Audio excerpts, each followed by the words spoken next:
வணக்கம். இது தமிழ் விண்ணின் பிரதான செய்திகள். செய்திகளோடு நான் லக்ஷனா யாதவன். முதலில் தலைப்புச் செய்திகள். சுரேஷ் சாலேவுக்கு 72 மணி நேரம் தடுப்பு காவல், மூத்த அதிகாரிகள் வெளியிட்டுள்ள தகவல். ரணிலின் பாரியாருக்கு சார்பாக அணிதிரளும் அறிஞர்கள் கூட்டறிக்கை ஒன்றும் வெளியீடு. சமையல் எரிவாயு தட்டுப்பாடு, போராட்டம் வெடிக்கும் என விடுக்கப்பட்ட எச்சரிக்கை. அஸ்வெஸ்ம பயனாளிகள் தொடர்பில் வெளியான தகவல். கொழும்பு அரசியலில் ஏற்பட்டுள்ள குழப்பம், அவசர சந்திப்பில் எதிர்க்கட்சிகள். சுரேஷ் சாலே கைது, அலிசப்ரி விடுக்கும் எச்சரிக்கை. பயங்கரவாதம் ஒழிக்கப்பட்டாலும் அதன் சித்தாந்தம் உலகெங்கிலும் தீவிரமாக உள்ளது, சஞ்சீவ எதிரிமான எச்சரிக்கை. இஸ்ரேலில் குவிக்கப்பட்ட 10க்கும் மேற்பட்ட அமெரிக்க போர் விமானங்கள், ஈரானுக்கு எச்சரிக்கை. தொடர்வன விரிவான செய்திகள்.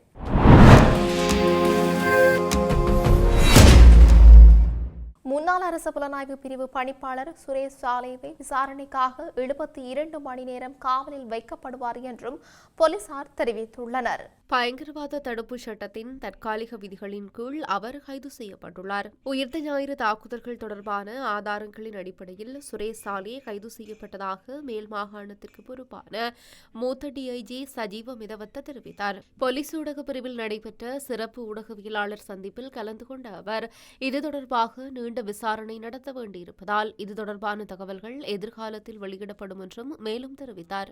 ஓய்வு பெற்ற மேஜர் ஜெனரல் சுரேஷ் சாலே கைது செய்யப்பட்டதற்கான காரணத்தை முறையாக வெளியிடாமல் போலீசாருக்கு எதிரான பிரச்சாரம் குறித்து பத்திரிகையாளர்களின் கேள்விக்கு பதிலளித்த அவர், சுரேஷ் சாலே கைது செய்யப்படாவிட்டால் போலீசாருக்கு எதிரான பிரச்சாரம் தொடங்கப்பட்டிருக்க வேண்டும் என்றும் அவர் மேலும் கூறினார்.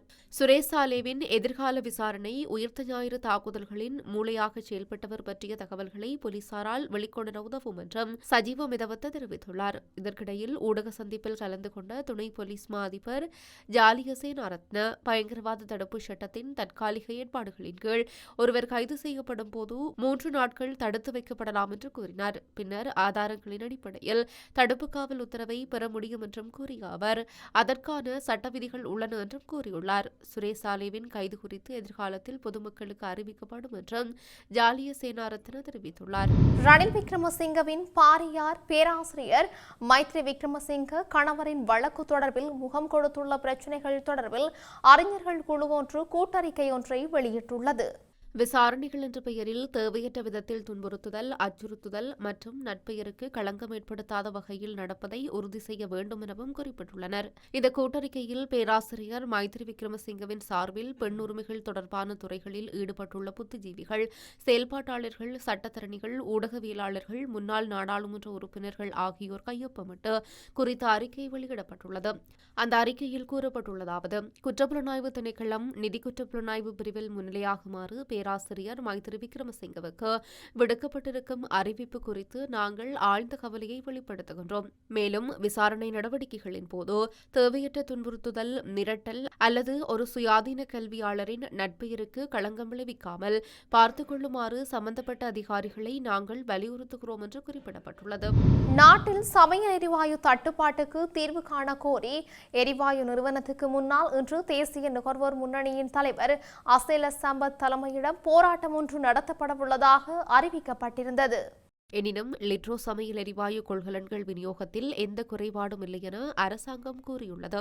அதுடன் சுமார் 80,000 கொள்கலன்கள் சந்தைக்கு விடப்பட்டுள்ளதாகவும் வர்த்தக மற்றும் உணவு பாதுகாப்பு துறை அமைச்சர் வசந்த சமரசிங்க தெரிவித்துள்ளார். எரிவாயு தேவையுடைய பெரும்பாலான பகுதிகளில் லிட்ரோ நிறுவனமும் மீதமுள்ள பகுதிகளில் லாஃப் நிறுவனமும் தேவையை பூர்த்தி செய்து வருவதாகவும் குறிப்பிடப்பட்டுள்ளது.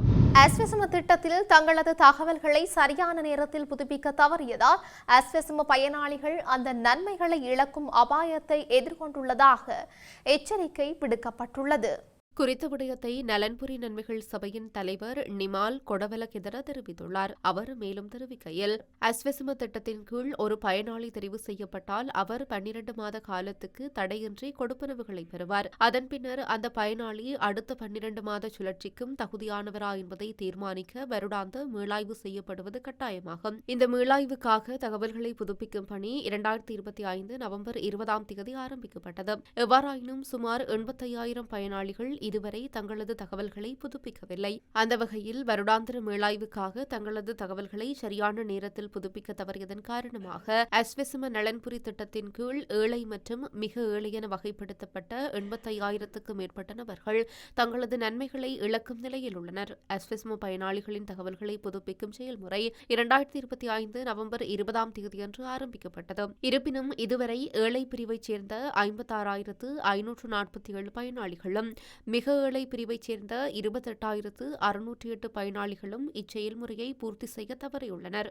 இதற்கான புதிய காலக்கெடு கடந்த 20ஆம் தேதி வரை மீள புதுப்பிக்கப்பட்டிருந்தது என்றும் அவர் மேலும் தெரிவித்துள்ளார். எதிர்க்கட்சி குழுக்கள் முன்னாள் ஜனாதிபதி ரணில் விக்ரமசிங்கவை சந்தித்து கலந்துரையாடலில் ஈடுபட்டுள்ளன. கொழும்பு பிளவர் வீதியில் அமைந்துள்ள ஐக்கிய தேசிய கட்சியின் அலுவலகத்தில் இந்த சந்திப்பு இன்று காலை நடைபெற்றது. எதிர்க்கட்சிகளுக்கு இடையே ஒத்துழைப்புடன் செயல்படுவதற்கான ஒருமைப்பாட்டை ஏற்படுத்துவதற்காக இந்த சந்திப்பு நடந்ததாக தெரிவிக்கப்படுகின்றது. அத்துடன் தரம் குறைந்த நிலக்கரி விவகாரம், பாதாள உலக கொலைகள் மற்றும் எரிவாயு பிரச்சினை தொடர்பில் இதன்போது விரிவாக கலந்துரையாடப்பட்டுள்ளது. இந்த சந்திப்பில் உதய கம்மன்பில, அனுர பிரியதர்ஷன யாப்பா, ஜிஎல் பீரிஸ், மஹிந்த அமரவீர, சாகல ரத்நாயக்க, தலதா அத்துக்கோரள, பிரேம்நாத் சி தொலவத்த, சுகீஸ்வர பண்டார உள்ளிட்ட பலர் கலந்து கொண்டனர். முன்னாள் அரசு புலனாய்வு பிரிவு பணிப்பாளர் சுரேஷ் சாலே கைது செய்யப்பட்டதை தொடர்ந்து இலங்கை ராணுவத்திற்கும் அதன் புலனாய்வு படையினருக்கும் இது மிகவும் கவலையளிக்கும் நாள் என்று முன்னாள் வெளிவிவகார அமைச்சர் அலிசப்ரே குறிப்பிட்டுள்ளார். இது தொடர்பில் அவர் தனது சமூக வலைதளத்தில் பதிவொன்றை வெளியிட்டுள்ளார். குறித்த பதிவில் புலிகளின் புலனாய்வு வலையமைப்பை அகற்றுதல், மூத்த தலைவர்களை குறிவைக்க வழிவகுத்த உளவுத்துறை நடவடிக்கைகள் மற்றும் பலர் கைது செய்யப்பட்டதில் தொடர்புடைய முயற்சிகளுடன் பரவலாக செயல்பட்ட அதிகாரியான மேஜர் ஜெனரல் சுரேஷ் சாலே கைது செய்யப்பட்டிருப்பது நமது தேசிய சிந்தனை எந்த திசையில் செல்கிறது என்பது குறித்து கடுமையான கவலைகளை எழுப்புகிறது என்றும் தெரிவித்துள்ளார். சுரேஷ் சாலே உள்ளிட்டவர்கள் ஒரு காலத்தில் மிகவும் ஆபத்தான நாட்களில் தேசத்தை பாதுகாக்க தங்கள் உயிரை பணயம் வைத்த அதிகாரிகள் இன்று அதே நபர்கள் ஆதாரங்களால் குறைவாகவும் போட்டி கதைகளால் அதிகமாகவும் வடிவமைக்கப்பட்ட ஒரு அரசியல் போர்க்களத்திற்குள் இழுக்கப்படுகிறார்கள் என்று பலர் நினைக்கின்றார்கள். எந்த ஒரு ஜனநாயகத்திலும் சட்டத்தின் கீழ் பொறுப்பு கூறல் அவசியம். ஆனால் அது நியாயமாகவும் கட்டுப்பாட்டுடனும் நிறுவன ஒருமைப்பாட்டிற்கான மரியாதையுடனும் தொடரப்பட வேண்டும் என்றும் வலியுறுத்தியுள்ளார். இலங்கையில் பயங்கரவாதம் பௌதிக ரீதியாக முற்றாக ஒழிக்கப்பட்ட போதிலும் அதனுடன் தொடர்புடைய சித்தாந்தம் உலகெங்கிலும் இன்னும் மிகவும் உயிர்ப்புடன் காணப்படுவதாக முன்னாள் நாடாளுமன்ற உறுப்பினர் சஞ்சீவ எதிரிமான தெரிவித்துள்ளார். பத்ரமுல்லையில் உள்ள ஸ்ரீலங்கா பொதுஜன பெரமுன கட்சியின் தலைமையகத்தில் இன்று நடைபெற்ற ஊடகவியலாளர் சந்திப்பில் கலந்து கொண்டு கருத்து தெரிவிக்கும் போதே அவர் இதனை தெரிவித்தார். அங்கு அவர் மேலும் குறிப்பிடுகையில், புகழ்பெற்ற ஆக்ஸ்போர்ட் மற்றும் கேம்பிரிட்ஜ் பல்கலைக்கழகங்களின் மாணவர் சங்கங்களில் உரையாற்றுவதற்காக நாமல் ராஜபக்ஷவிற்கு உத்தியோகபூர்வ அழைப்பு விடுக்கப்பட்டிருந்ததாக குறிப்பிட்டார். இவ்வாறானதொரு அழைப்பானது ஒரு நபருக்கு மிக அரிதாகவே கிடைக்கக்கூடிய பெருமதிமிக்க வாய்ப்பு எனவும் திறந்த உரையாடல் எனும் கொள்கையின் அடிப்படையிலேயே இந்த வாய்ப்பு வழங்கப்பட்டதாகவும் அவர் சுட்டிக்காட்டினார்.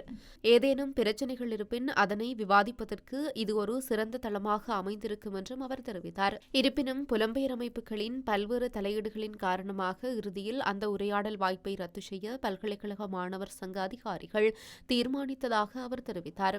நாமல் ராஜபக்ஷவிற்கு கிடைத்த இந்த அழைப்பு மற்றும் அது ரத்து செய்யப்பட்டது வரையிலான ஒட்டுமொத்த செயல்முறையை ஆய்வு செய்யும் போது 3 முக்கிய அரசியல் உண்மைகள் தெளிவாகின்றன என சஞ்சீவ எதிரிமான விவரித்தார். முதலாவதாக நாமல் ராஜபக்ஷ கட்டியெழுப்பியுள்ள அரசியல் அடையாளம் மற்றும் அவரது ஆளுமைக்கு உலகளாவிய ரீதியில் ஒரு அங்கீகாரம் கிடைத்துள்ளதை இந்த அழைப்பு உறுதிப்படுத்துகின்றது. இரண்டாவதாக இலங்கையில் பயங்கரவாதம் பௌதிக ரீதியாக தோற்கடிக்கப்பட்டாலும் அதன் சித்தாந்தம் உலகளவில் இன்னும் உயிர்ப்புடன் இருப்பதாக தாங்கள் நீண்டகாலமாக கூறி வந்த விடயம் இந்த சம்பவத்தின் மூலம் மீண்டும் நிரூபிக்கப்பட்டுள்ளது. மூன்றாவதாக மஹிந்த ராஜபக்ஷ மற்றும் நாமல் ராஜபக்ஷ தலைமையிலான அரசியல் முகாம் முன்னெடுக்கும் தேசியவாத அரசியல் கொள்கைக்கு கிடைத்த பெறுமதியாகவே இந்த எதிர்ப்பை நாம் கருதுவதாகவும் அவர் மேலும் தெரிவித்தார். இஸ்ரேலில் அமெரிக்க விமானப்படையைச் சேர்ந்த 10க்கும் மேற்பட்ட போர் விமானங்கள் குவிக்கப்பட்டுள்ளன. இதனை த டைம்ஸ் ஆஃப் இஸ்ரேல் செய்தி நிறுவனம் வெளியிட்ட தகவல் தெரிவிக்கின்றது. அமெரிக்கா தன்னுடைய படைகளை மத்திய கிழக்கு பகுதிகளுக்கு இடமாற்றி வருகின்றது. இதன்படி கத்தார் நாட்டின் அல் உதைத் விமானப்படை தளத்திலிருந்த 100க்கும் மேற்பட்ட வீரர்களை இடமாற்றி கொண்டு சென்றுள்ளது. இதனை அமெரிக்காவின் பென்டகன் அதிகாரிகள் உறுதிப்படுத்தியுள்ளனர். இதேபோன்று அமெரிக்காவின் ராணுவ தளங்கள் அமைந்துள்ள Bahrain, Iraq, Syria, Kuwait, Saudi Arabia, Jordan மற்றும் ஐக்கிய அரபு அமீரக நாடுகளிலும் கூட ராணுவ அதிகாரிகள் மற்றும் ஆயுதங்களின் இடமாற்றம் நிகழ்ந்துள்ளதாக சர்வதேச ஊடக ஊடகங்கள் செய்தி வெளியிட்டுள்ளன. செய்திகள் நிறைவாக மீண்டும் தலைப்புச் செய்திகள். சுரேஷ் சாலேவுக்கு 72 மணி நேரம் தடுப்பு காவல், மூத்த அதிகாரிகள் வெளியிட்டுள்ள தகவல். ரணிலின் பாரியாருக்கு சார்பாக அணிதிரளும் அறிஞர்கள் கூட்டறிக்கை ஒன்றும் வெளியீடு. சமையல் எரிவாயு தட்டுப்பாடு, போராட்டம் வெடிக்கும் என விடுக்கப்பட்ட எச்சரிக்கை. அஸ்வெஸ்ம பயனாளிகள் தொடர்பில் வெளியான தகவல். கொழும்பு அரசியலில் ஏற்பட்டுள்ள குழப்பம், அவசர சந்திப்பில் எதிர்க்கட்சிகள். சுரேஷ் சாலே கைது, அலிசப்ரி விடுக்கும் எச்சரிக்கை. பயங்கரவாதம் ஒழிக்கப்பட்டாலும் அதன் சித்தாந்தம் உலகெங்கிலும் தீவிரமாக உள்ளது, சஞ்சீவ எதிரிமான எச்சரிக்கை. இஸ்ரேலில் குவிக்கப்பட்ட 10க்கும் மேற்பட்ட அமெரிக்க போர் விமானங்கள், ஈரானுக்கு எச்சரிக்கை. இத்துடன் தமிழ்விண்ணின் பிரதான செய்திகள் நிறைவு பெற்றன. செய்திகளை உடனுக்குடன் அறிந்து கொள்ள தமிழ்வின் என்ற எமது யூடியூப் பக்கத்தினூடாக இணைந்திருங்கள். வணக்கம்.